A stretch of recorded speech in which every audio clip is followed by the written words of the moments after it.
The Space Shuttle, America's first spacecraft with reusable rockets, an attribute that allowed NASA to reduce the overall cost of launching men and women into space for 30 years. From the shuttle's first launch on April 12, 1981, to its final mission in July of 2011, a dedicated team was responsible for retrieving the shuttle's solid rocket boosters from the ocean. This is the story of two ships and their crew members, an integral part of the Space Shuttle Program. In 1980 and 1981, engineers completed construction of two ships for NASA, the Liberty Star and the Freedom Star.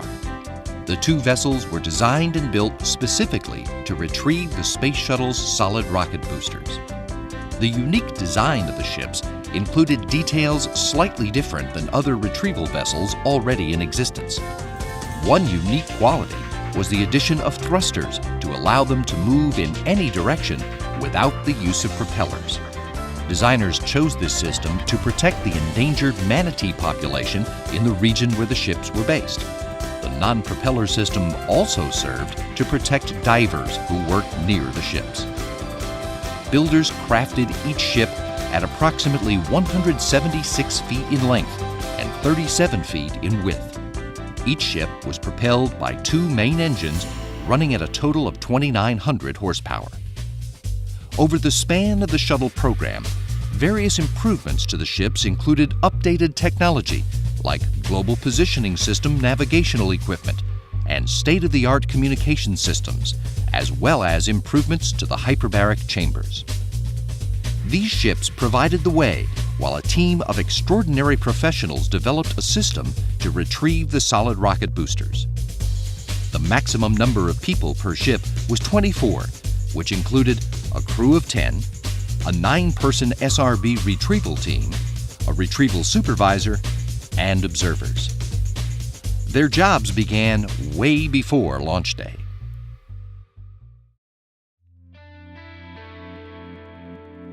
One of the first things that we want to be able to do is to make sure that the ship's ready to go for the mission.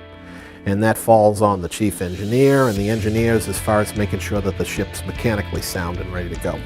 It falls on the chief mate and the seaman as far as making sure all of the deck systems and equipment are up to speed, and all the safety equipment is up to snuff. Also all the retrieval gear, making sure we have it all aboard, that it's all in the right condition and ready. Priority number one would be making sure we're ready to go on all aspects. The Liberty Star, Freedom Star, and their crews would leave port 24 hours in advance of the shuttle launch, headed to the projected area for booster recovery. Once there, the next thing for the crew to do was wait. We'll stand by there and maintain communications with the people back here at the Cape and monitor the status of the launch, right down to the countdown. As we're getting to within minutes of the launch, the ship takes up a position perpendicular to the flight path of the boosters and pointing away from where the boosters are projected to splash down.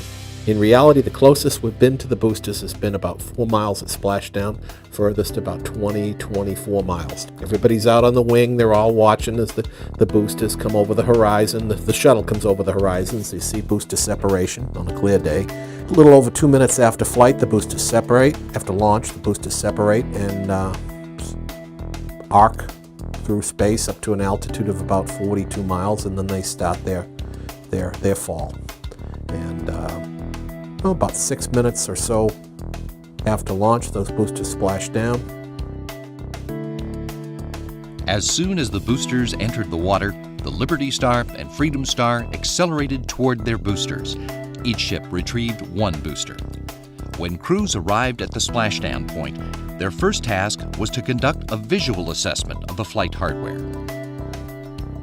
We do a surface assessment and take video and everything before we touch anything.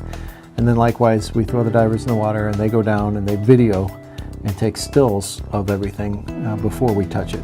And then we send in the divers again. They take off the parachutes. We bring in parachute one at a time on the big reels, and then I'll go over to the drogue, the frustum, the nose cap of the booster, and we cover that, put that on deck. When the solid rocket booster hit the water, it bobbed up and down vertically. In order to bring the entire booster to the surface, divers worked to put in a diver-operated plug, or DOP. Plugging the solid rocket booster was a detailed and arduous task for the dive team. Divers would swim down approximately 110 feet to the bottom of the booster, then meticulously stick the plug, that weighed roughly 1,400 pounds, into the aft skirt and lock it in place with hydraulic arms. We have a world-class dive program, and there aren't that many world-class dive groups out there.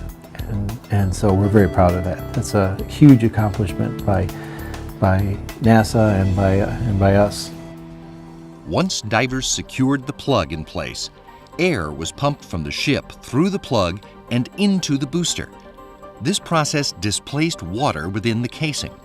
As the process continued, the booster would rise in the water, become top-heavy, and eventually fall horizontally on its side. The process was complete when all the water was expelled from the empty casing. With the Space Shuttle's solid rocket booster now floating on top of the water, the crew quickly worked to connect it to the ship for towing back inland. We might spend 60 days at sea, 100 days at sea on a busy year with these ships. But again, working in the space program, just what we did is really cool. And when the time comes when we're done here, if I still have to go out and make a living, I'll go find something somewhere and I'll do it, but it won't be with the same joy and the same satisfaction we had doing this.